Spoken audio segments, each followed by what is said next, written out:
안녕하세요, 안신혜입니다. 전문가들이 하나같이 개별주 장세에 센 종목을 투자하라고 말을 합니다. 대형주 중심으로 원래 투자하셨던 분들이라면 내가 왜 이름도 모르는 종목에 내 돈을 넣어야 되지? 이런 생각도 드실 것 같고요. 참 수익성 개선 안 돼서 답답해 하실 것 같은데 저희 같이 고민 상담해 보도록 하겠습니다. 이상로 전문가 모셔볼게요. 안녕하세요. 네, 반갑습니다. 네. 전문가님, 사실 제 고민이에요. 저는 그냥 미래를 보고 못 먹어도 계속 엉덩이 무겁게 갖고 있는 대형주 참 좋아하는데 네. 개별주 투자하라고 하니까 손이 참 안 가요. 잘 안 바뀌어요, 제가. 그 대형주도 안신혜 앵커님은 꼭지에서 사니까 문제예요. 정말. 대형주 투자는 괜찮은데 타이밍도 그거 진짜 욕심이 좀 어려워요. 있으신 것 같아. 항상. 남들이 다 얘기하면 그때 들어가는 게 문제인 것 같아요. 아, 그렇죠.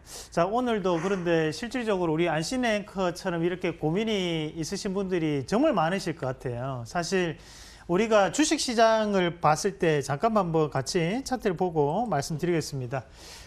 우리 항상 이제 코스피를 보면서 이렇게 뭐 자하시는 분들 같은 경우에도 삼성전자에 대해서 상당히 많은 물량을 또 보유하고 계신 분도 계시고 뭐 SK하이닉스도 그렇고요.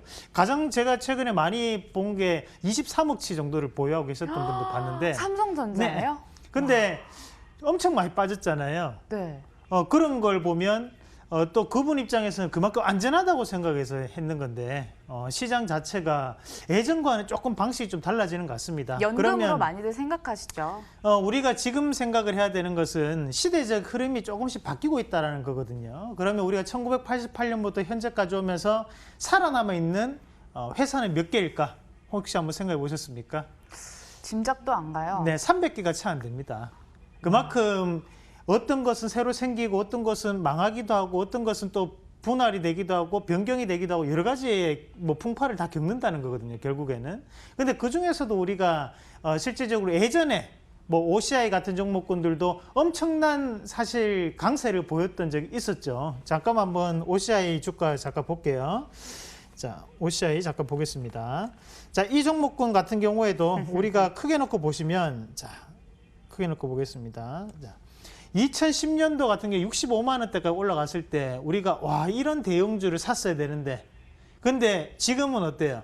이런 대형주를 들고 있었으면 큰일 났겠다, 이 마음이잖아요. 헛웃음만 나오네요. 결국에는 대형주라는 것은 우리가 관심을 많이 가지고 많이 사야지만 그것이 대형주가 된다는 거예요. 투자 심리가 대형주를 만들어낸다는 거거든요. 그리고 혁신이라는 부분이 물론 있어야겠지만, 자, 그런 부분을 고려한다면 우리가 대형주는 안전하고 그 중소형주는 불안하다, 개별주는 불안하다는 생각 자체가 일단 모순된 부분이라는 것을 먼저 인지하실 필요가 있습니다. 대형주가 잘못됐다는 게 아니고 어차피 이 대형주 안에서도 우리가 앞으로에 대한 업황에 따라서 같이 올라갈 수 있는 대형주가 있는 반면에 사양산업에 대한 대형주가 있거든요. 그런 부분을 좀 더 구분을 하시고, 지금 시장은 상당히 과도기적 형태를 띠고 있다. 결국엔 탈제조업 시대이기 때문에 거기에 맞춰가지고 우리의 인식도 바꿔야지만 주식시장에서 살아남을 수 있다는 것도 다시 한 번 더 말씀을 드리도록 하겠습니다. 네, 한편 시장은 무기력한 장세를 보이고 있는데 시장이 무기력하다고 기분까지 무기력해질 수 없습니다. 커피 한 10잔 마신 사람처럼 화끈하게 더블 체크 출발해 볼게요.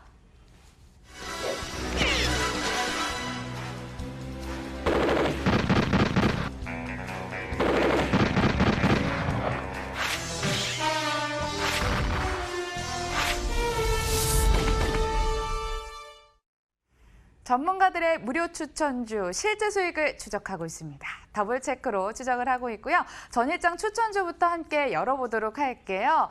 저는 다우 종목인 줄 알았어요. 뭐 죄다 영어예요. 파워넷, 엔텔스, 레고캠 바이오, 이노션까지 있어 보여요. 그러니까요. 뭐 영어. 자, 그래도 참 영어를 한글로 표현할 수 있게 만든 세종대왕님의 역량이 요즘에도 빛을 발하는 것 같습니다. 자, 엔텔스 한번 같이 보도록 하겠습니다. 왜 고르셨어요? 한번 골라봤어요. 아니, 의견은요? 혹시 네? 동상이몽 주려고 고르셨죠?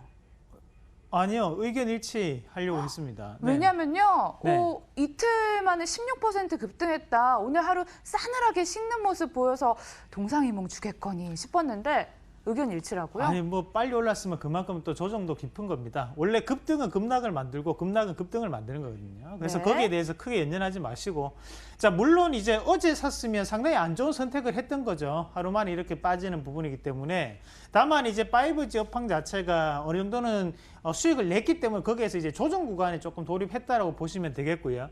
자 대신 이 엔텔스라는 기업을 우리가 조금 아셔야 되는데 여기 내용적인 측면을 봤을 때 우리가 이 기업을 이해하기가 상당히 힘듭니다.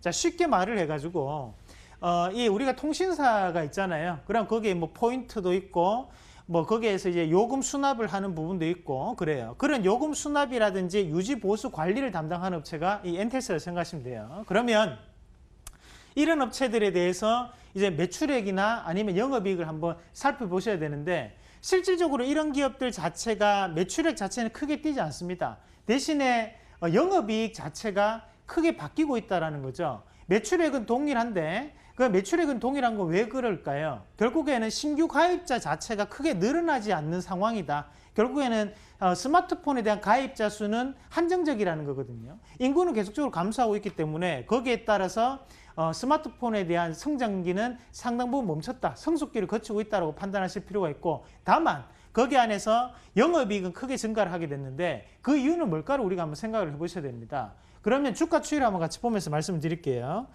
자 여기 주가 추이를 한번 크게 놓고 보시면 자, 주봉을 잠깐 보겠습니다. 지금 2015년도에 큰 폭의 상승을 한번 형성하고 난 다음부터 주가가 이제 쭉 빠져버렸어요.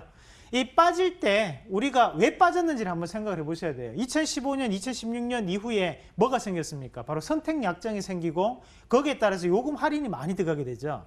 자 그러면 이렇게 요금을 수납하는 업체들은 당연히 영업이익이 줄어들 수밖에 없겠죠. 그럼 주가도 같이 빠졌다는 거예요. 그러면 지금 이 자리에서 왜 올라왔을까? 그걸 또 생각을 해보셔야 됩니다. 그럼 결국에는 LTE 요금보다는 5G 요금이 훨씬 더 비싸거든요. 그럼 거기에 따라 가지고 영업이익이 증가를 할 수 있었던 것은 매출액은 그대로인데 결국에는 객단가라고 하죠. 고객에 대한 단가 자체가 상당 부분 올라가는 ASP가 증가하는 모습이 나타났기 때문에 지금 여기 주가가 올라가고 있다고 보셔야 됩니다. 그러면 여기에 왜 오르는지에 대한 이유를 우리가 알 수 있잖아요. 5G에 대한 가입자가 증가했기 때문에 올랐다는 거죠. 그럼 앞으로 더욱더 증가할 것인가? 증가하지 않을 것인가? 그래 증가한다라는 부분으로 보는 게 맞죠. 그럼 앞으로에 대한 마진도도 상당 부분 개선될 수 있다는 여지로 이 부분 자체를 대응하시는 게 중요한데 가격을 좀 잡아드릴게요. 그럼 사는 날짜 지금입니까? 단기 조정 나오는 오늘? 뭐 가격대는 괜찮은데 여기서 이제 우리가 세력의 매집 가격 맥점을 조금 한번 살펴보시면 밑에서 이제 올라왔던 자리 이 밑에 이 자리라고 보면 되죠. 그래서 한 14,000원, 13,500원 요 자리 자체 상당히 중요한 가격대였고 그 가격대부터 시작해서 18,900원이면 얼마입니까? 약 30에서 40% 가까이가 이미 슈팅이 나오고 난 다음에 조정 들어오는 거거든요.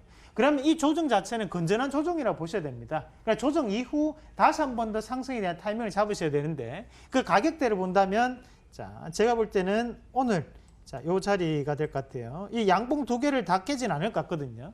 그럼 앞에서 잡아줬던 지금 요 자리 16,000원 밑으로는 차라리 매수에 대한 관점으로 우리가 좀 더 살펴보실 필요가 있고 거기에 만약에 다시 한번 돌아서 넘어간다면 18,900원 위로까지도 올라갈 수 있기 때문에 이런 엔텔스라는 기업도 5G에 대한 간접적인 수혜가 될 수 있는 종목 이렇게 기억을 하고 계시는 게 좋을 것 같습니다. 네, 사실 분들은 16,000원 전후해가지고 사시는 거 괜찮다라고 얘기를 해주셨습니다. 의견 일치 확인해봤고요. 오전장 추천주도 만나볼게요. 보시는 것처럼 에코프로 BM, 후성, 유니크, 코엘 패션이 추천이 됐고요. 뭐부터 해볼까요? 오전장에선. 네, 뭐 우리 코엘 패션도 한번 같이 볼게요. 네, 포트폴리오 다각화 성공 느낌표 하나 이렇게 줬는데요.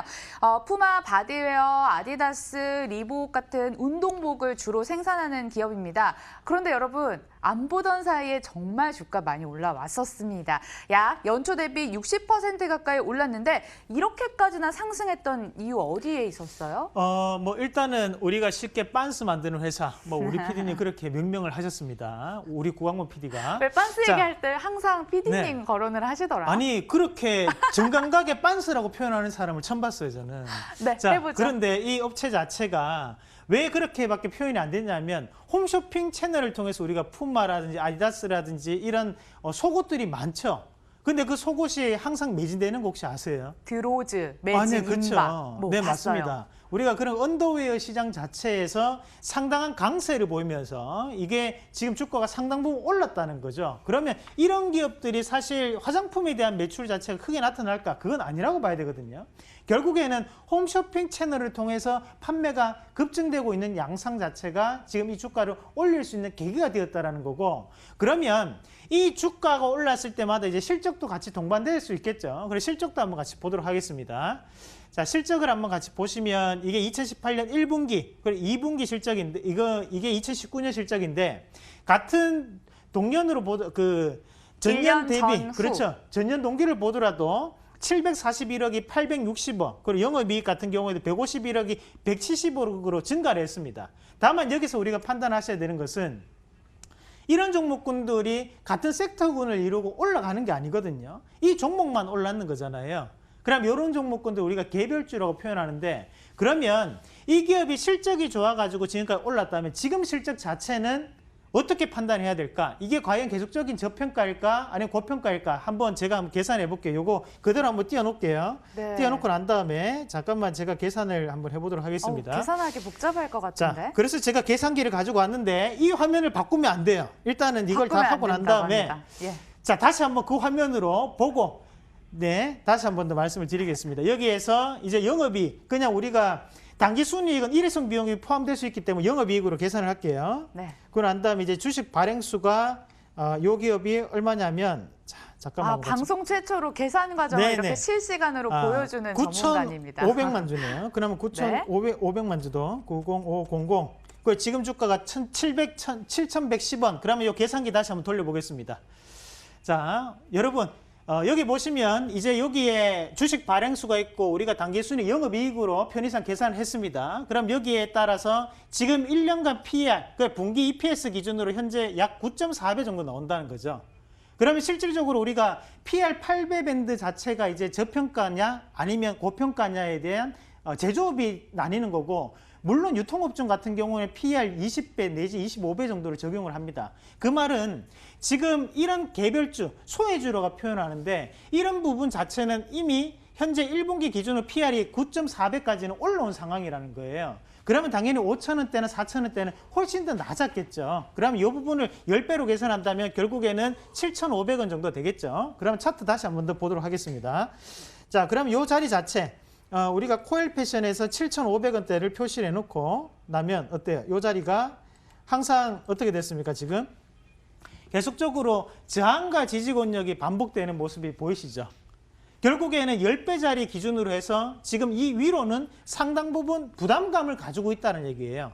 그럼 이 주가가 1분기까지의 좋은 실적, 호실적에 대해서는 이미 주가는 선반영이 됐다고 봐야 되죠. 그럼 고평가됐다. 아니죠. 고평가는 아니지만 지금부터는 이제 2분기에 대한 실적에 따라서 주가가 올라갈 수 있을 거냐 아니면 빠질 것이냐 봤을 때 지금에 대해서는 저평가라고 보기는 어렵다는 겁니다. 그러니까 지금부터는 우리가 수급에 대해서 좀 더 집중을 하셔야 되는데, 어차피 수급이라는 것을 보고 기관이 들어온다는 것은 이 기업에 대한 2분기 실적을 미리 알 확률이 대단히 높다는 거거든요. 그럼 지금 당장 말고 6월 중순 이후에 만약 기관에 대한 수급이 다시 한 번 더 폭발적으로 증가해서 들어온다면 그때는 그 위의 지점을 노리는 거예요. 다만 지금 같은 경우에는 이미 실적에 대한 평가가 끝났기 때문에 당분간 조정세도 나타날 수 있기 때문에 지금 자리에서의 많은 양의 신규 매수는 조금 관망에 대한 시선이 훨씬 더 나은 판단이 될 수 있다는 말씀까지 함께 드리도록 하겠습니다. 이게 워낙 소외가 됐던 종목군이다 보니까 우리 이런 종목에 대해서는 항상 조금 보수적인 관점 유지하셔야 되거든요. 그렇게 말씀을 드리도록 하겠습니다. 동상이몽 의견 찍고요. 포인트는 기관의 수급을 한번 정리를 도와드리도록 하겠습니다.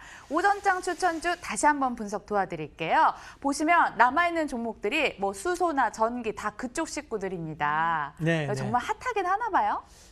뭐 수소가 핫하진 않았지만 이제 얼마 전부터 그러니까 요즘 갑자기 이제 스물스물 다시 올라오는데 그렇죠. 뭐 유니크 해볼까요? 그럼 같이 볼까요? 유니크. 유니크요. 네. 유니크 투자 포인트 수차 역시 꼽았어요. 어떻게 보십니까? 네, 뭐 수소차에 대한 핵심 부품을 독점적으로 공급하고 있다. 그리고 수소 제어 모듈을 독점 공급하고 있다라는 얘기였는데, 자, 일단 지금 현재 정부에서 추진하고 있는 정책이 3가지가 있습니다. 첫 번째는 바이오 산업의 육성, 두 번째는 바로 비메모리 반도체 시장의 부활. 그 세 번째가 바로 이 수소차에 대한 미래 전기 수소차에 대한 확장이라는 부분으로 진행이 되고 있는데 결국에는 전기차의 업황 자체는 오늘도 물론 반등은 나왔지만 지금까지 주가가 상당 부분 올라왔다는 거거든요. 이게 2017년부터 시작을 해서 지금까지 약 2년 동안 올랐다면 수소차는 그런 건 아니었다는 거죠. 정책이 발표되고 난 다음에 반짝 주가가 올랐다가 지금 또다시 다 빠져버렸거든요. 하지만 중요한 것은 우리가 지금은 뭔가에 대해서 객관적인 증거 자료를 사람들은 바란다는 거예요. 보수적인 관점이 상당히 많다는 겁니다. 우리 안신앵커도 대형주라 하는 이유는 뭡니까? 말 그대로 안정적인 운영을 하고 싶어서 한다는 거예요. 그러면 제약바이오에 이렇게 크게 데이고 나신 분들은 쉽게 이런 거에 대해서 들어갈 때도 생각을 하게 됩니다. 얘가 그럼 실적이 좋으냐 안 좋으냐를 한 번 더 판단하게 된다는 거예요. 그런 의미에서 이 유니크가 실적이 그렇게 좋은 건 아니에요. 그러면 수소차에 대한 영향으로 실적이 좋아졌어야 되는데 오히려 실적은 안 좋았다는 것은 결국에는 큰 영향을 미치지 못했고 거기에 따라 가지고 앞에서 기대감으로 주가는 많이 올랐다가 되겠죠. 그러면 이런 종목을 선택을 하시는 것보다는 차라리 수소차에 의해서 직접적인 실적이 좋아진 종목을 선택하는 게 대안이 될 수 있습니다. 그럼 업황은 긍정적이지만 기업에 따라서 좀 더 대장주에 대한 주도 패턴을 나타낼 수 있는 종목이 그게 뭡니까? 유로스라든지 잠깐만 유로스. 볼게요. 네, 뭐 이런 종목이라든지 아니면 우리가 그 JNK 히터 아시죠? JNK 히터. 네, 이런 게 이제 수소 충전소 관련인데 그의 실적자라서 100% 반영된 건 아니겠지만 이미 이런 주가에 대한 부분 자체는 실적이 뒷받침돼 준다는 거거든요. 그러면 저는 오히려 수소차 관련된 업황에 대해서 투자를 하실 것 같으면 이 JNK 히터라는 종목이 차라리 낫다. 그래서 저는 이 대안주로 JNK 히터를 제시해 드리도록 하겠습니다. 네, 기왕이면 실적이 확인될 만한 수소차 충전 사업을 하고 있는 JNK 히터 어떨까라는 의견 일치 주셨습니다. 유니크도 뭐 괜찮다는 이야기 다시 한번 확인을 해볼 수 있었습니다. 저희 18분 정말 금방 갔습니다. 오전장 무기력했던 마음 저희 방송 보시고 더 나아지셨을 거라 생각이 듭니다. 이 기운 그대로 이어받아서 마감까지 힘내시고요. 저희는 또 힘찬 방송으로 내일 다시 찾아뵙도록 하겠습니다. 끝까지 함께해 주신 여러분 고맙습니다.